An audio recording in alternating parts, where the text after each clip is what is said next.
First this morning in Case 18-1171, Comcast Corporation versus the National Association of African American-Owned Media. Mr. Estrada. Mr. Chief Justice, and may it please the Court. The Ninth Circuit held in this case that a plaintiff may succeed on a Section 1981 claim merely by showing that race was a factor that was considered in the defendant's decision-making, even if the decision would have made and was made for entirely appropriate business reasons having nothing to do with race. Solely on this basis, the Ninth Circuit saved the plaintiff's third complaint from dismissal. We submit that this decision is wrong and should be reversed for at least three reasons. The first is that it is contrary to this Court's decisions, such as Gross and Nassar, holding that but-for causation is the background rule that Congress must have presumed to have been adopted in all federal statutes unless the statute provides otherwise, which we submit Section 1981 does not, either as originally adopted in 1866 or as amended in 1991. Second, in 1991, Congress amended Title VII to provide for a motivating factor standard, but did not amend Section 1981 to provide the same, even though it amended Section 1981 in other respects at the same time. This all but conclusively shows that Section 1981 requires but-for causation, as this Court concluded in Gross and Nassar, with respect to the ADA and the retaliation provisions of Title VII. And third, it is if the Ninth Circuit has affirmed, it would be vastly easier to recover damages under Section 1981 judicially implied cause of action that under any express cause of action actually enacted by Congress under any federal anti-discrimination law. And thus, affirming the Ninth Circuit would effectively mean that Section 1981 would completely displace the carefully tailored regime that Congress has devised in Title VII to govern employment discrimination cases. No well-advised plaintiff would ever sue under Title VII in any employment case. Counsel, I wonder if the distinction they're fighting over is somewhat academic. In the contract negotiation process, for example, there may be several steps along the way, and if at one of those steps there's clear racial animus evident, and that the process continues on, and at the end of the day the contract is denied, it may be hard to prove but for causation. On the other hand, it's also hard to ignore the step in which there was clearly evident racial animus, and it may be a reasonable argument or allegation that animus continued through, even though manifested only at one stage of the process. Well, all complaints are different, Mr. Chief Justice, and I don't rule out, the possibility that a complaint may allege such an expression of animus that it could actually imply that the animus continued until the end, such that the complaint does allege but for causation. Now, the plaintiffs from the motion to dismiss in this case to the Ninth Circuit have stuck their case on the proposition that they are alleging that race was a motivating factor and a motivating factor only, and they were not prepared to prove but for causation. We contend that is wrong under Gross and Nassar. Now, we don't think that this complaint actually passes pleading standards under any standard, as we made clear.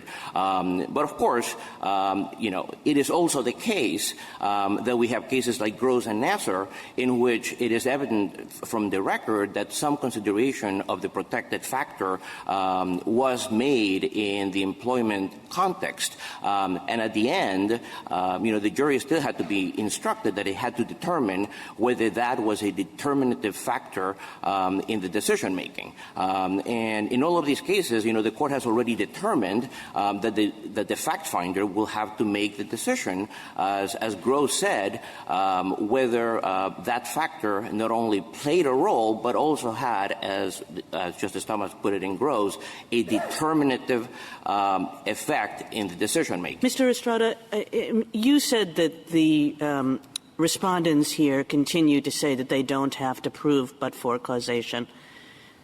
I'm a little bit confused about that point, and I guess this is for Mr. Chemerinsky to think about as well.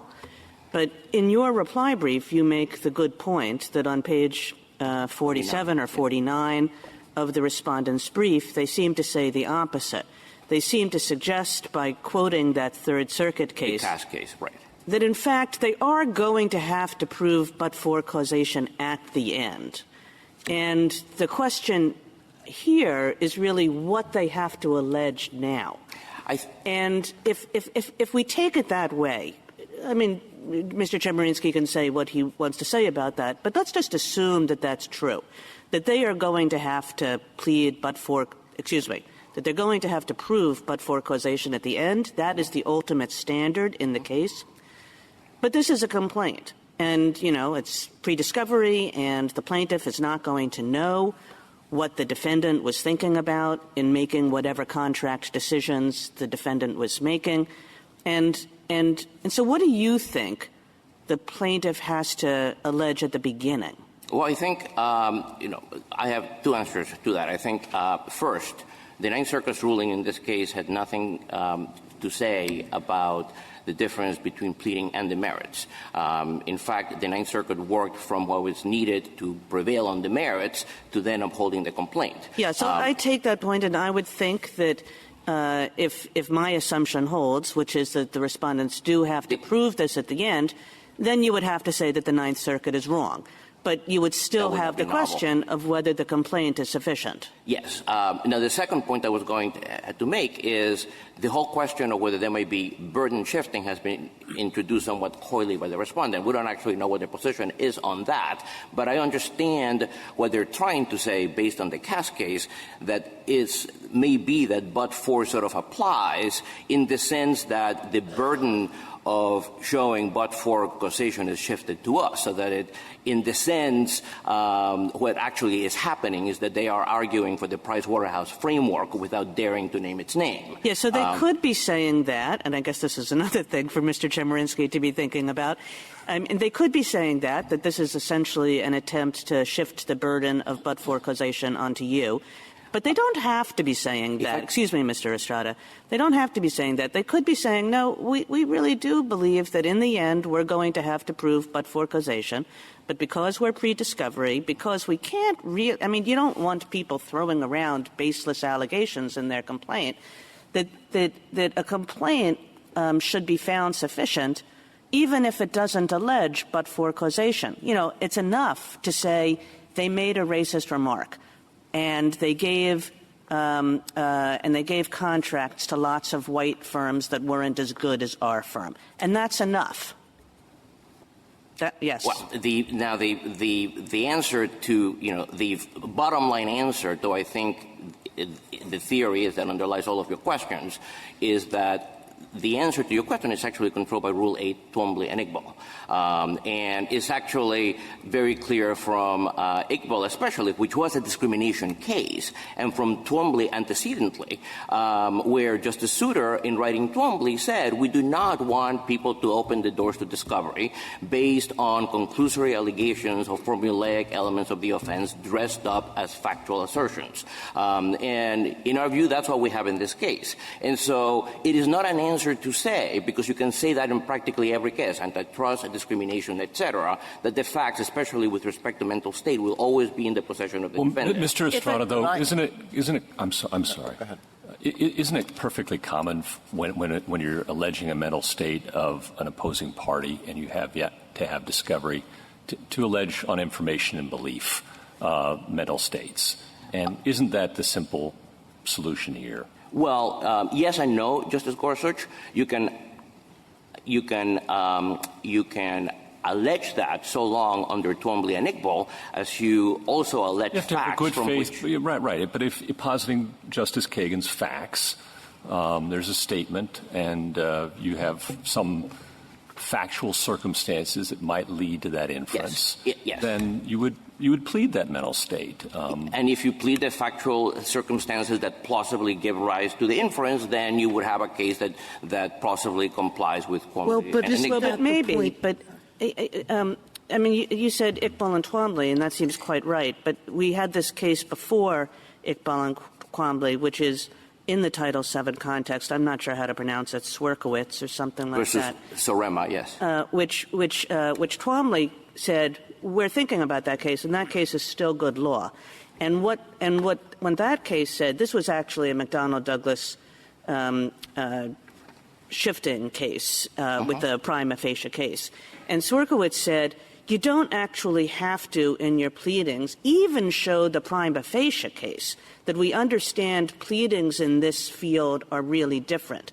And Iqbal and Twombly says, yeah, that's still good law. With all due respect, Justice Kagan, I think that is not a fully accurate characterization of the case or of how Iqbal actually distinguished it. What was happening in the Sorema case, let's call it that to make our lives easier, is that the Second Circuit had ruled that the complaint was deficient because the plaintiff had failed to allege the McDonnell-Douglas framework in the complaint. Now, the court overturned that ruling, pointing out that the McDonnell-Douglas framework is an evidentiary framework that a plaintiff may choose to use at a trial, not a pleading framework. And that was what Twombly actually later, reaffirmed. And what Twombly was basically saying is you may choose to prove your case in a particular way, but you are not required to plead that in all cases. McDonnell-Douglas, for example, does not even apply if you have direct evidence of discrimination. It's a way to prove your case circumstantially. So it doesn't make sense to impose on plaintiffs, the burden to prove that in a pleading. And I think all the court was saying is that if a plaintiff has a choice down the road to prove his case in a particular way, that is not a requirement of pleading. But again, none of that has anything to do But I'm not sure. I go back to the Chief Justice's initial point, which is if I come forward and show that race was a motivating factor, it can also be the but-for.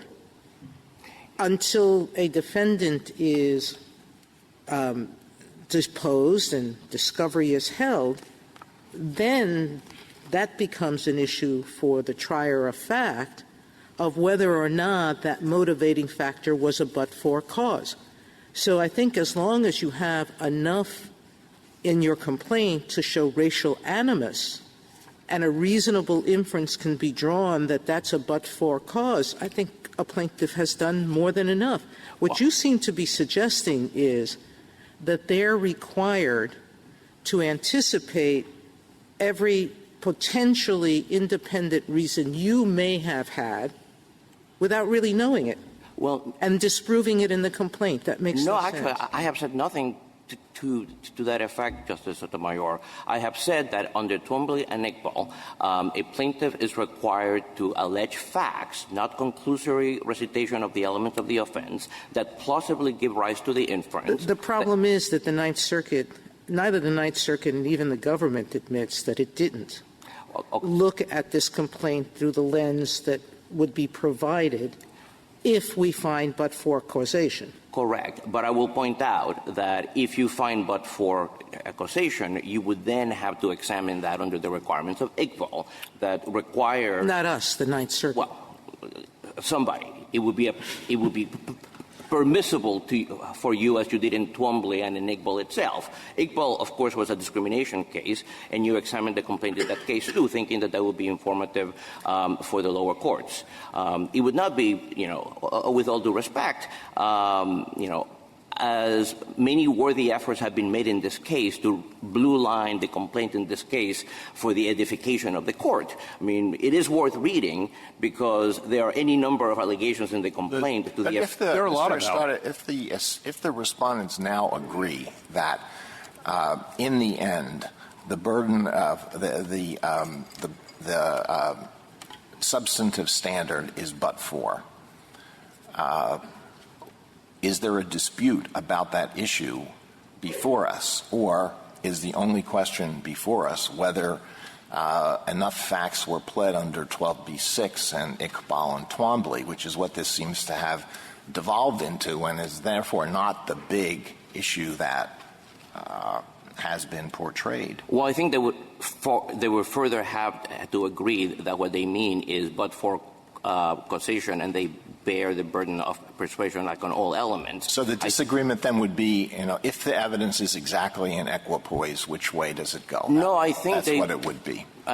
No, I think what they mean to say in accepting the CAS standard is but for in the sense that they accept the Pricewaterhouse plurality opinion. They just don't want to call it that because they understand that this court is not buying it. Okay, so it's what would happen if it's an equipoise, and who has the burden of production on the issue? The burden of persuasion, Your Honor, because under the plurality in Pricewaterhouse, the burden of persuasion, even if it is but for, shifts to the defendant. Right, but it's but for by a preponderance. It's a question of who has that. Correct, but I think what's really going on is that the respondents are really arguing Pricewaterhouse, as they did expressly in both courts below. They're not actually citing it, but they are actually, in a way, sort of admitting that somebody may have a but for burden of persuasion, but they would like it to be us. Now, that is also equally wrong for any number of different reasons. Yeah, well, I don't know why the Ninth Circuit did what it did here, and I don't know why the respondents have argued the case the way they did here.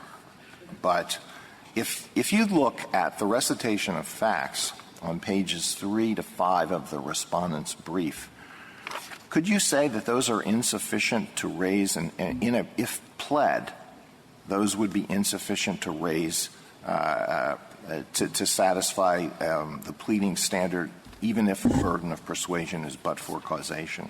Comcast told Entertainment Studios its channels are good enough. It needed to get support in the field. It turned out that, according to them, that it didn't matter whether they got support in the field and so forth. There is a recitation of facts. Yes, we do say that that's enough, and we have a number of reasons for that. Some of what they say is actually not in the complaint and has not been in the last two complaints. That's point one. Some of what they say about, the demand for their services is something that they were able to allege in their third and last complaint. All of the notion about how much they're carried and how many customers, they reach is driven entirely by the fact that they are currently — may I finish, Mr. Chief Justice? That they're currently carried by AT&T and DirecTV, which are now one company. Now, it should be perfectly clear to everybody in this courtroom that that's an allegation that they were only able to make in the third complaint in this case. It was not in the first or the second complaint. And the reason for that is, during the pendency of the entire litigation in this case, they were suing AT&T and DirecTV as they were suing us. And Thank you, counsel.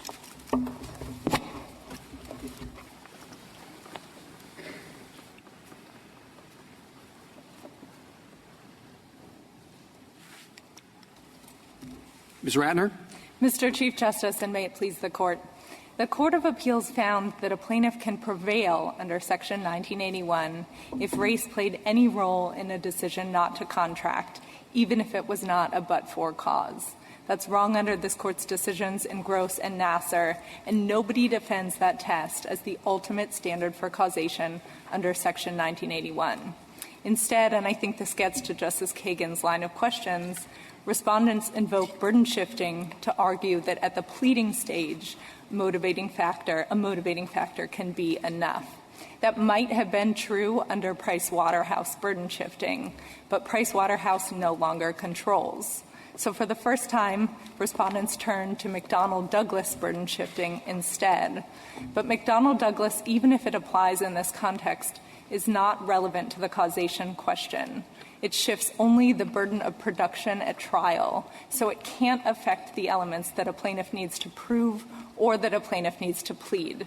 And the Swierkiewicz decision that Justice Kagan pointed to underscores that. It says that there's no different analysis under what was then the old notice pleading standard, but now under Twombly and Iqbal, for these types of anti-discrimination cases. Can I take you back to the basic structure?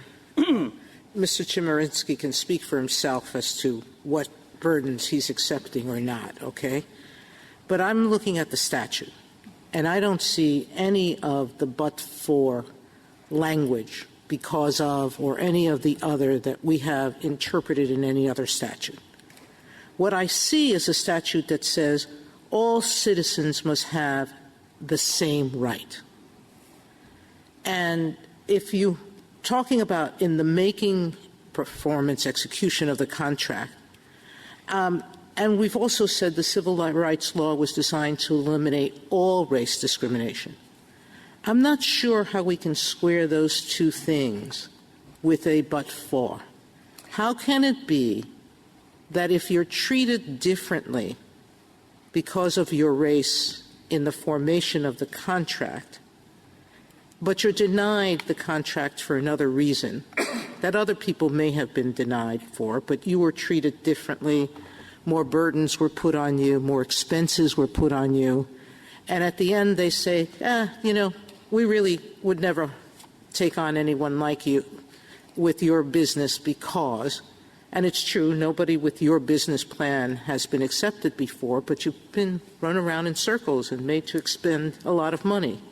Why is that not actionable? So let me give you 3 responses, Justice Sotomayor. The first is the text says the same right to make a contract. I think if you asked an ordinary English speaker whether someone who would never have been granted that contract, regardless of her race, whether that person was denied the same right to make that contract, I think people would say no. Except but even the dictionary says definition of making is just, quote, the process of being made. Yeah. So it's the process. It's not just the entering into the contract. There are different words in the statute. So I'm happy to address the making point, but let me just underscore I want to go back to the broader point, which is how can you say that you have the same right and that we're eliminating all vestiges of discrimination if we are not using motivating factor but are using a but-for standard?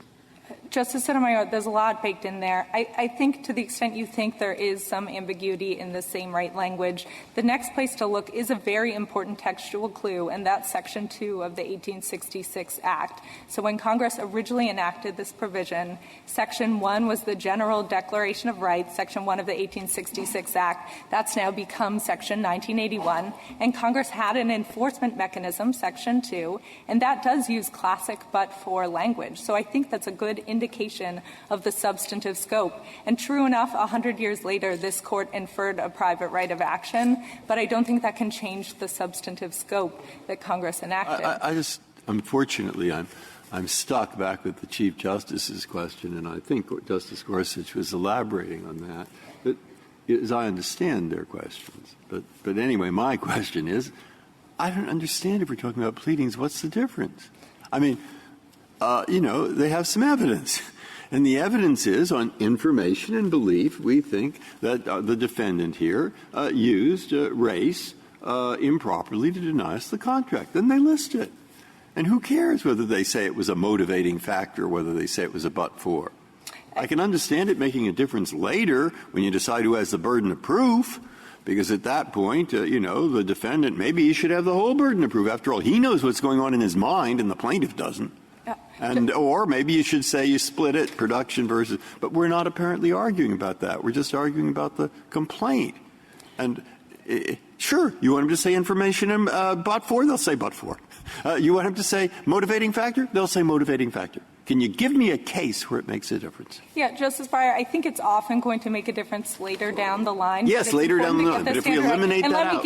Let me give you a hypothetical. This is sort of a silly one, but instead of thinking of but-for in sort of a formal legal way, think of it as, did race plausibly make a difference? Someone applies to be an associate of the law firm. Mm-hmm. They get a letter back where they think there's some sort of racial language in there, and the letter also says, and also we're not hiring you because you never went to law school. Mm-hmm. If that person files a complaint complaining about the racial aspect of that denial, I don't think any court would say that there was any plausible way that that person was going to be hired as a law firm associate, regardless of their race, because they weren't a lawyer to start with.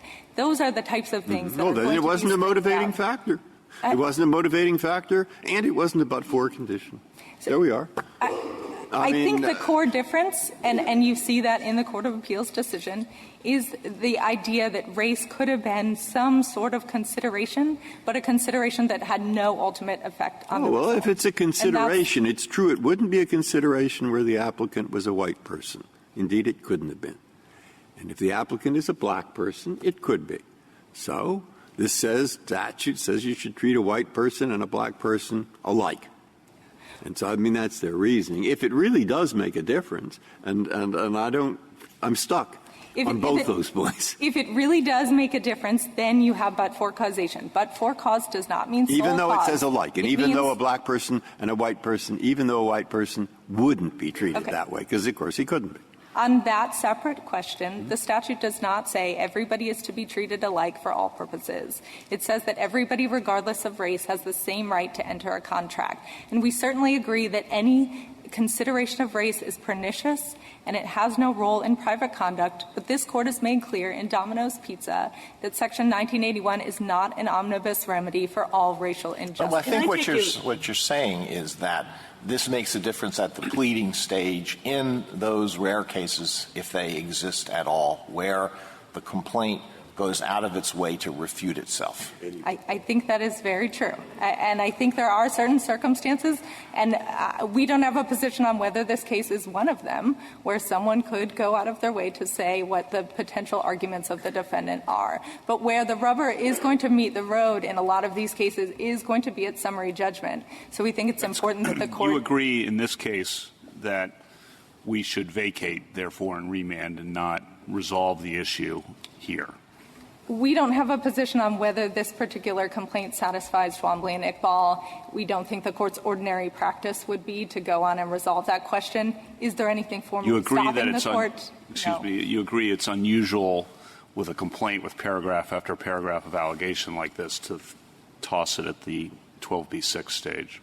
You know, I don't want to get into the particulars of this complaint because we don't have a view on it. I think oftentimes the additional allegations could be things that cast doubt on the plausibility of some other allegations. It's possible that that was what was behind in general, what would you say a complaint has to do in order to survive a 12b6 motion in this area?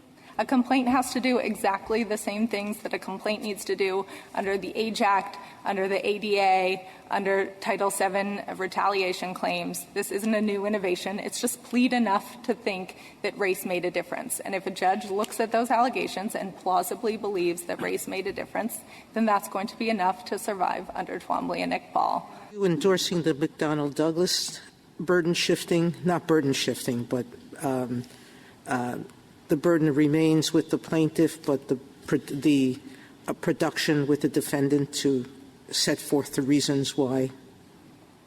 So the Court said in Patterson that McDonnell-Douglas applies in 1981 cases, at least in the employment context. We think it's an open question whether it would apply beyond the employment context. So but should we address that issue? I don't think so. For purposes of this case, we'd be willing to assume that it applies here. It just doesn't matter under that Swierkiewicz decision I mentioned Not for the before. pleading stage, but we did grant the question presented was what the standard was. Yes. May I respond? McDonnell-Douglas does not change the standard. It shifts only the order of introducing evidence at trial, so it won't have an effect on the ultimate standard. Thank you, counsel. Mr. Chemerinsky. Good morning, Mr. Chief Justice, and may it please the Court. Statutory language matters. Where federal civil rights statutes use the words because of or based on, this Court has inferred a requirement for but-for causation. But this Court has never created a requirement for but-for causation in the absence of such language. Section 1981 uses no such words. It's crucial to remember the procedural posture of this case. It is on a motion to dismiss. All the Ninth Circuit held was that it's sufficient to state a claim under Section 1981 to allege that race was a motivating factor in the denial of the contract. This is on page 2A of the supplement to the cert petition.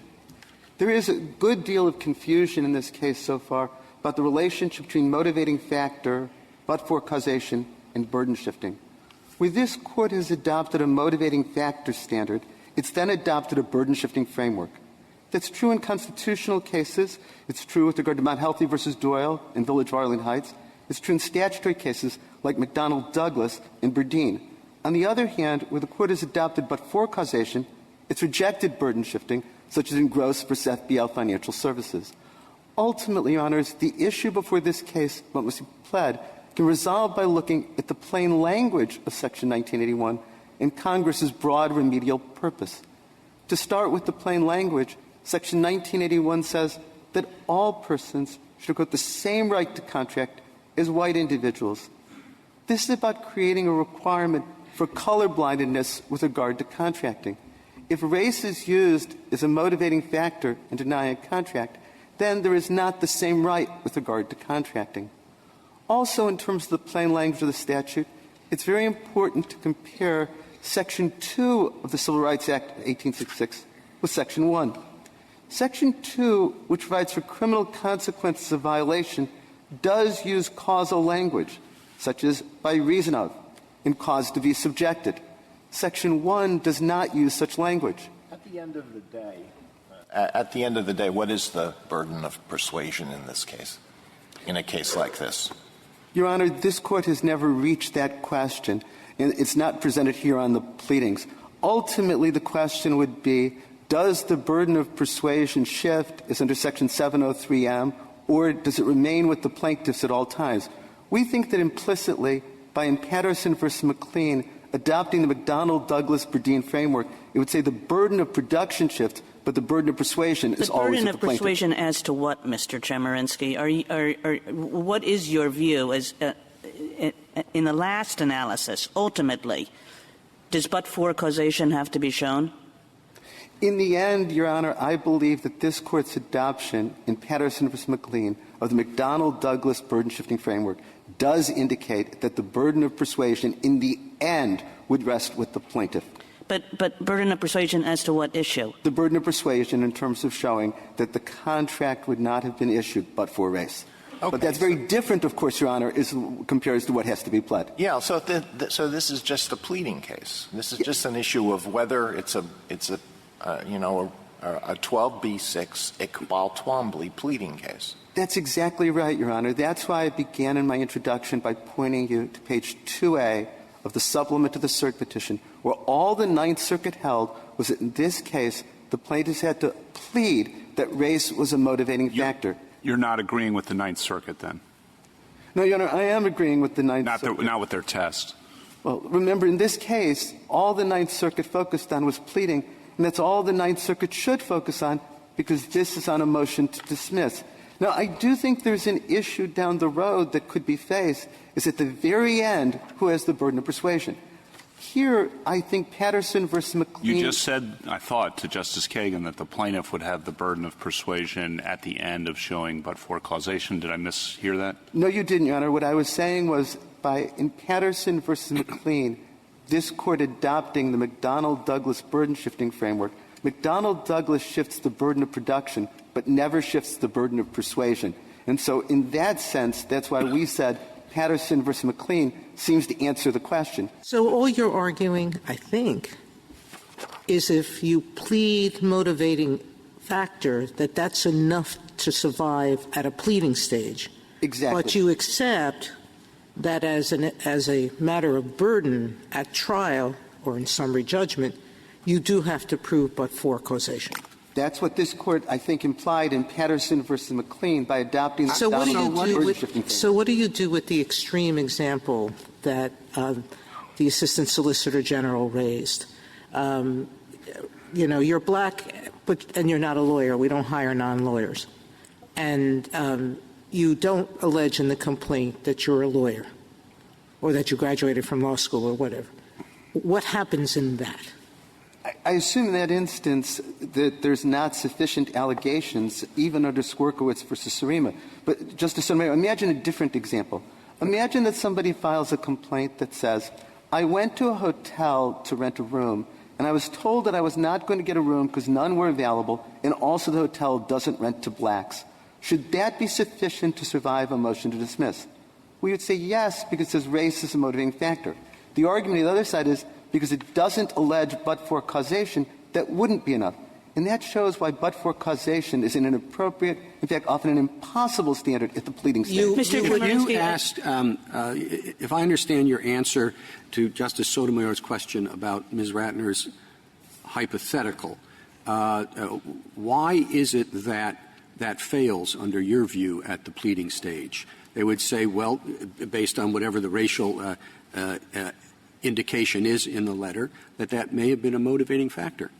If the complaint alleges that race is a motivating factor, then that is sufficient in order to even state if a it claim. also, even if, as in the hypothetical, the person's not a lawyer? Well, the reason I answered Justice Sotomayor that way is it has to be plausible that the plaintiff can recover. If an element of the cause of action is not present, then it's not plausible. And I think that would be the question under Iqbal and Twombly. What element of the cause of action would be absent in that hypothetical? I think the question is it plausible that the plaintiff was discriminated against on account of race? In the hypothetical that's given, please, Justice. No, I was just going to say, even though a white person would not have had that discriminatory, in other words, been denied an equal, they're not treated the same, which is your theory, but they're treated differently on the account of race because one was the subject of a racially discriminatory comment and the other wasn't. You're right, Your Honor. As you're spelling out the hypothetical, I would say if the complaint is plausible that race was a motivating factor, that should be enough to withstand the motion to dismiss. Why doesn't it also fit the but-for test? I mean, you know, if he hadn't been black, they would have rented it to him.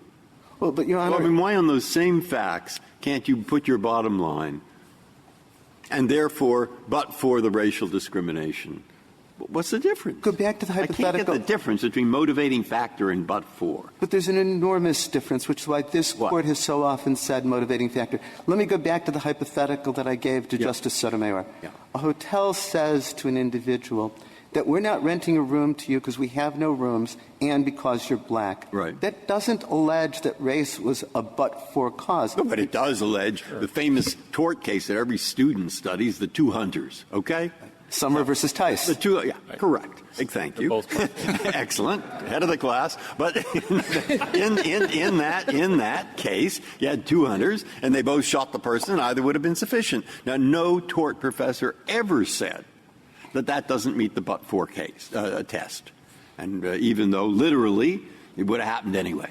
Okay? So what it seems to me is, yeah, there is that possible exception, but I don't know why ordinary tort law wouldn't take care of it. But, Your Honor, this Court has so frequently drawn a distinction between motivating factor and but-for causation because it matters so much. It is much harder to allege and prove but-for causation than to allege that race is a motivating factor. And so that's why, especially at the pleading stage— But could you answer Justice Breyer's question? Sure. Wouldn't the very hypothetical you've given us satisfy the but-for test? No, Your Honor, because the position— You disagree with the case? Was it Tice? No, I don't disagree with Summer versus Tice. All right. Well, that's good. That's a start. Your Honor, the position that the opposing counsel has taken is that the complaint has to deny all alternative explanations. No, that's not the position that at least is being explored by Justice Breyer. It's just that it has to be plausible that it caused the injury. And isn't the hypothetical you've given us meet that standard? There are two contributing causes. They're both but-for causes. And under traditional tort principles, why wouldn't that be exactly the sort of case that would survive a 12b6 motion? I would hope it would, but that's not how this Court has often used the phrase but-for causation. Would it be all right to explain, suppose the opinion said, look, it's the defendant who knows what's in his mind. How can you expect a plaintiff normally to know everything in the defendant's mind? How could you? And so all he has to do is allege on information and belief that he thinks that this racial part of it was motivating. And now say, call that motivating or call it but-for. But he has to believe that. And then we go on to what's actually difficult, I think, is the burden shifting. Suppose we said something like that. Well, no? Yes? Yes. I mean, I think that if the answer is this complaint goes forward either way and the Ninth Circuit was correct, I will accept that answer. Well, So the legal rule doesn't matter. You just want to win. I want the law to be clear that motivating factor is sufficient because I think often— All right, but on that, wouldn't it be unusual for us to say that the test for the pleading stage is motivating factor, but the test at the trial or at summary judgment is but-for? Emphatically no, Your Honor. Why wouldn't that be a little unusual? Because this Court in so many contexts has ultimately said it's but-for. No, but at the pleading stage, only motivating factor. Well, we've said in Price Waterhouse it's motivating factor throughout. We haven't made some special exception for pleading stage. And McDonnell-Douglas, which you relied on earlier, is a but-for test, and the plaintiff just has to plead a prima facie case of but-for causation or motivating factor, depending on the circumstances. No, Your Honor. First, Swierkiewicz v. Surima specifically says, and it was a unanimous decision of this Court, that plaintiffs do not need to plead a prima facie case. Second, in every area where this Court — we can disagree over what Swierkiewicz said, but wouldn't it be a little unusual for us to apply different legal standards at different stages of the same case? No, Your Honor. Take constitutional cases like Mount Healthy v. Doyle and Village of Arlington Heights. All that's required at the pleading stage is motivating factor, though in the very end it will be but for causation. This is true under McDonnell-Douglas and Verdeen as well. What's required at the pleading stage is very different than what's required at the very end. I'm sorry. What if the complaint alleges this was not the but-for cause of the adverse action against me, but it was a motivating factor? Would that be sufficient to go forward? Yes, if I understand your hypothetical. All that should be required at the pleading stage is motivating factor. Even if it concedes, even if the plaintiff concedes in the complaint that it wasn't a but-for cause, and even if but-for cause is the standard at the end of the day, the case should be permitted to go forward toward its inevitable doom? But, Your Honor, the whole point of the burden-shifting framework is to be able to establish what was the actual cause. The problem is, I go back to Justice Gorsuch's question, is it's not realistic to say to the plaintiff that you have to allege that this was the but-for cause and deny all other causes at that stage. That's right, but that seems very different from saying you have to allege a motivating cause. I mean, it's true that you cannot expect the plaintiff to negate everything else that might be in the defendant's mind. This is pre-discovery. The plaintiff isn't going to know everything else that could have been in the defendant's mind. But as long as the plaintiff comes forward with sufficient allegations to say, given what I know, this defendant made a racist remark. This defendant gave contracts to white firms that were not as qualified as our contract were. Why do you have to label that anything? Why do you just have to say those are the kinds of facts that at this stage of the litigation allow the complaint to go forward? I think they should be, Justice Kagan. As I said to Justice Breyer earlier, I think all we're saying is that those allegations should be sufficient. And as Justice Alito pointed out, pages 3 to 5 of the complaint allege those facts, and each of those facts is found in the second amended complaint. But then, Mr. Chemerinsky, don't you think that the Ninth Circuit has to be reversed? I mean, I'm just going to read you a sentence from the Ninth Circuit, which seems to say something very different. It says, even if racial animus was not the but-for cause of a defendant's refusal to contract, a plaintiff can still prevail, not like satisfy the pleading standard, prevail, if she demonstrates that discriminatory intent was a factor in that decision. So, I mean, that seems wrong, right? But it wasn't the issue before the Ninth Circuit. The issue before the Ninth Circuit was solely about the pleading. And here I direct you to the language I referred to on page 2A. Can we just have an answer to Justice Kagan's question before you proceed on to page whatever it is? Sure. I'd be grateful to know. Don't you agree that the Ninth Circuit was wrong? What I was saying is in terms of the statement of whether or not in order to prevail. And my response to Justice Kagan was that wasn't the issue before the Ninth Circuit or this Court. I understand that. But I would say, Your Honor. Would you agree the Ninth Circuit was wrong, though? Well, what I would say is what I said to Justice Kagan's initial question. Patterson v. McLean adopts the burden shifting of McDonnell-Douglas. I've got it. We're not going to get an answer. If we write an opinion that says in 1981 cases the plaintiff has the ultimate burden of persuasion to prove that race was a but-for cause of the decision, we vacate and remand for the Ninth Circuit to analyze the complaint. What is wrong with that decision? Well, because it's not the issue before this Court, Your Honor. Well, isn't it the issue given what Justice Kagan just read from the Ninth Circuit's decision, which influenced how the Ninth Circuit assessed the complaint? If we articulate the right standard and then vacate for them to analyze the complaint under the right standard, wouldn't that be the better way to go? But the right standard for the complaint is to allege that race was a motivating factor. whatever is the conclusion with regard to ultimately as the burden of persuasion doesn't change the pleading stage. And that's why I keep going back to what the Ninth Circuit actually held on page 2A. We wouldn't of be the supplement to the saying complaint. we wouldn't be saying anything about the pleading stage under the hypothetical opinion I just articulated. It would just be saying the ultimate burden of persuasion in 1981 cases, contrary to what the Ninth Circuit had said per Justice Kagan's recitation. Sure. And I think this Court, if it wanted to face the issues not before it, could say, at the pleading stage, motivating factor is sufficient. Patterson versus McLean says the McDonnell-Douglas-Berdeen burden shifting applies. It shifts the burden of production, but not the burden of persuasion. And I think that would deal with all of the issues that we're talking about here. Sure, I'm not sure. Good. Look, now at least I've got in my head what God, don't go further if I don't have it right.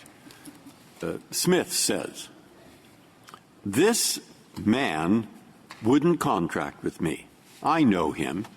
He is the most bigoted person in this state, and as normal, he said all kinds of racist things and jumped up and down and so forth.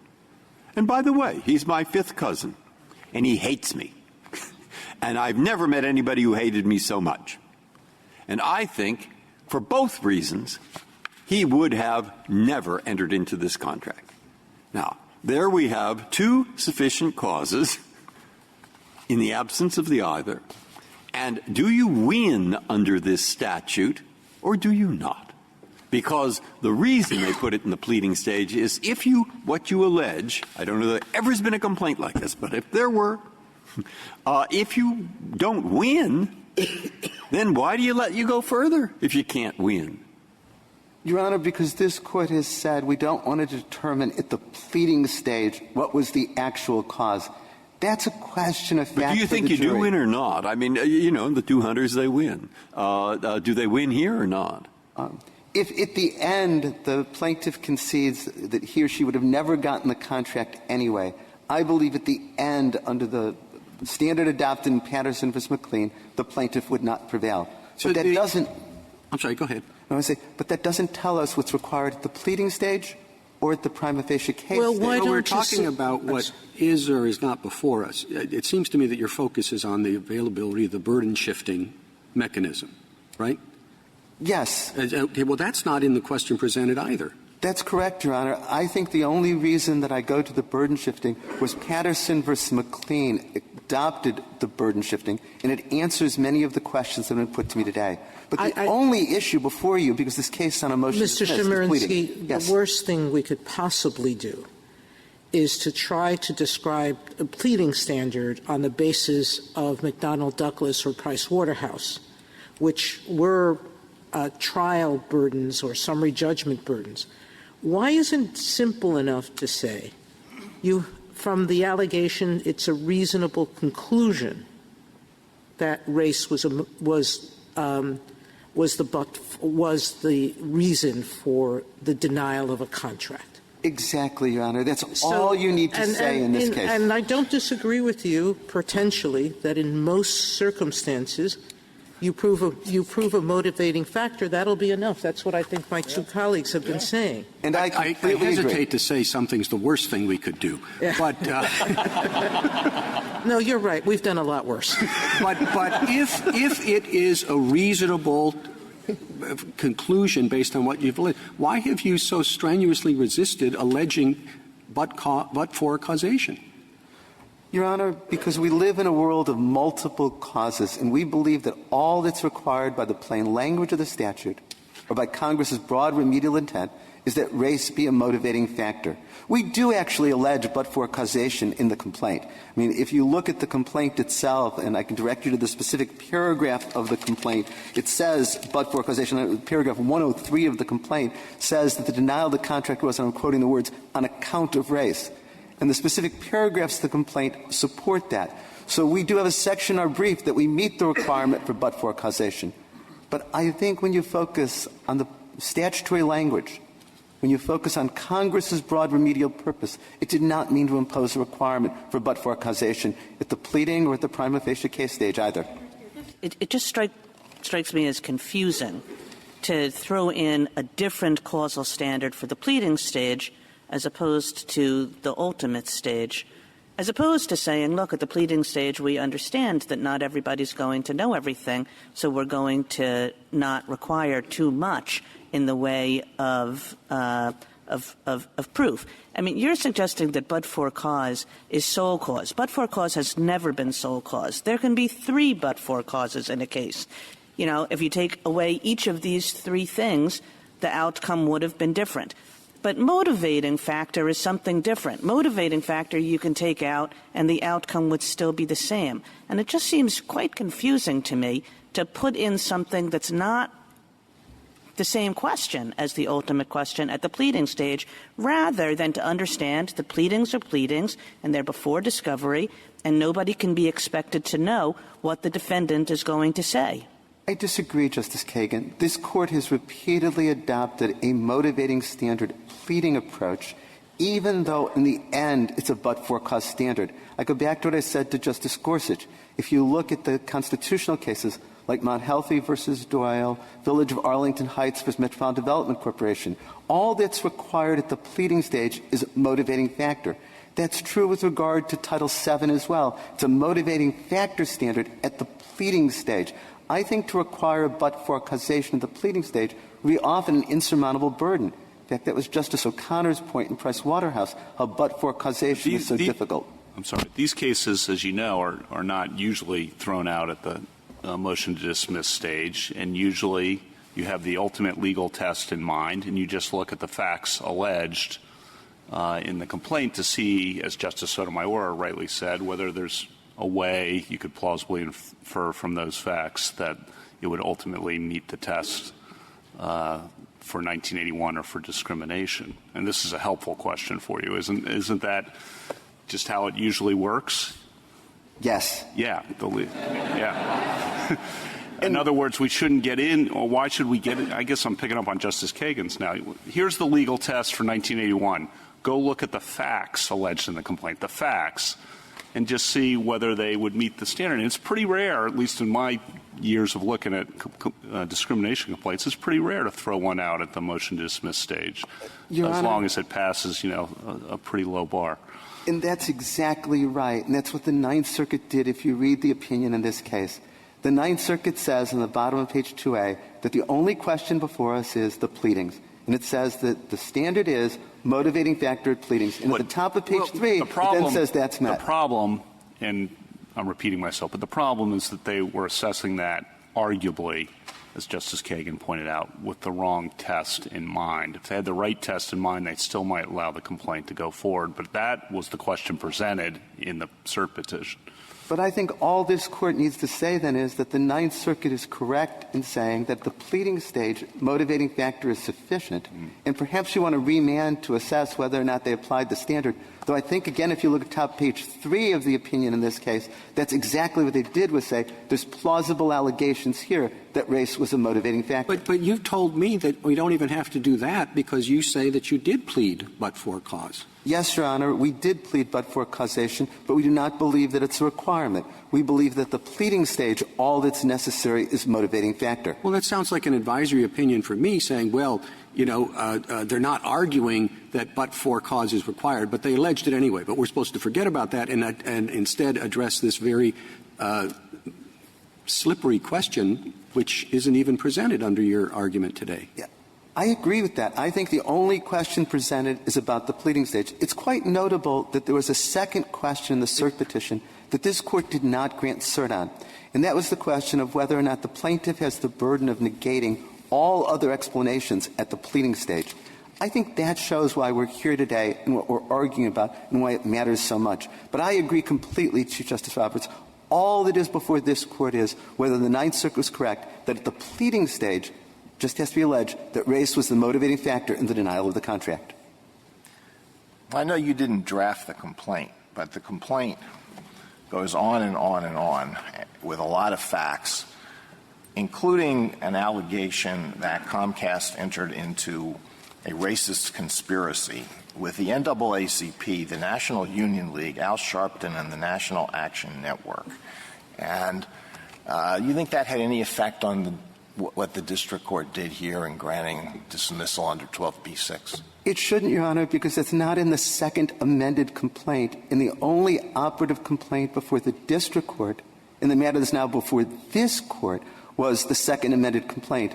And the second amended complaint alleges many facts that would support plausibly that race was the motivating factor in denying contracts. And you alluded to these earlier on pages 3 to 5.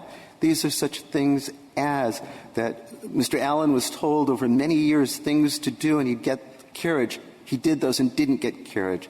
That he was told that there was no bandwidth, but they then carried 80 white-owned channels. That all of the channels that are carried by the other cable companies are carried by Comcast, except for Mr. Allen's channels. All of this is at least enough to allege that race is a motivating factor. But also enough to allege that the NAACP and the National Urban League and the other individuals were in on the conspiracy? Your Honor, that is not in the second amended complaint, and the only thing that was before the district court and the matter that's before this court is the second amended complaint. What you're referring to here is not properly before the district court and not properly before this court. In conclusion, ultimately this case comes down to two different conceptions of what must be pled. Our view is that it should be enough to allege that race is a motivating factor. The other side says it has to be alleged that race is the but-for cause. When you think of Congress's broad remedial purposes in 1866, there is doubt that Congress wanted then to open the door to claims with regard to race discrimination in contracting, not to close that door. Thank you. Thank you, counsel. Mr. Estrada, 3 minutes remaining. Yes. Thank you, Mr. Chief Justice. Let me start with the last question that was asked and the answer given by counsel. I would refer the court to the PET app starting at page 54A and paragraph 59, which is the second amended complaint, which is the current complaint at issue, where the current complaint continues to allege that white-owned media and Comcast in particular works hand in glove with the federal government to execute this racist conspiracy. I would further refer the court to paragraph 64, 62, 64, and 65, which are in the pages following, in which the current complaint goes on to allege that we paid off the signatories to the memorandums of understanding. It doesn't name them by name, but those were incorporated by reference, and the district court took judicial notice of the MAU, and obviously the signatories are named. They're the NAACP, the Urban League, and Al Sharpton, and so the allegation is that we paid off the oldest civil rights organizations in the court in the country to give us cover for race discrimination. The complaint goes on in paragraph 73 and 81 to say that we have minority-owned networks that are run by Magic Johnson and Diddy Combs, which apparently are some sort of artists, and it claims that these African-American entertainers are actually signed up with Comcast to give us cover for our racial discrimination. Now, the period covered by the complaint is 2005 to February 2015, when the complaint was filed. So, in a nutshell, the theory of the complaint is that Comcast engaged in a racist plot with the Obama administration, the oldest civil rights with the oldest civil rights organizations in the country, Diddy and Magic Johnson. If that actually in any planet satisfies, I don't know how many paragraphs this has, Justice Kavanaugh, it can have 100 paragraphs, but if in any planet that satisfies the plausibility standard on Iqbal, the civil justice system has real problems. If I could go back to the question that Justice Alito asked earlier with respect to the allegations that are listed in those pages, the thing that I wanted to make clear with respect to the settlement, and that I was making clear with respect to the time period covered by the complaint, which is 2008 to February 2015, is that the carriage by AT&T and DirecTV, which are probably the largest in the country, 25 million or so, is postdates the events in the complaint. And so that the allegations in the current operative complaint with respect to demand that they can show by reference to this carriage is one that was by dint of a settlement that was entered during the pendency of this litigation. We asked for judicial notice, again, of the fact that these complaints were all pending in the Central District of California, and this probably had some bearing on the fact that Judge Hatter, who didn't just fall off the turnip truck, granted our motion to dismiss. Thank you, Mr. Chief Justice. Thank you, counsel. The case is submitted.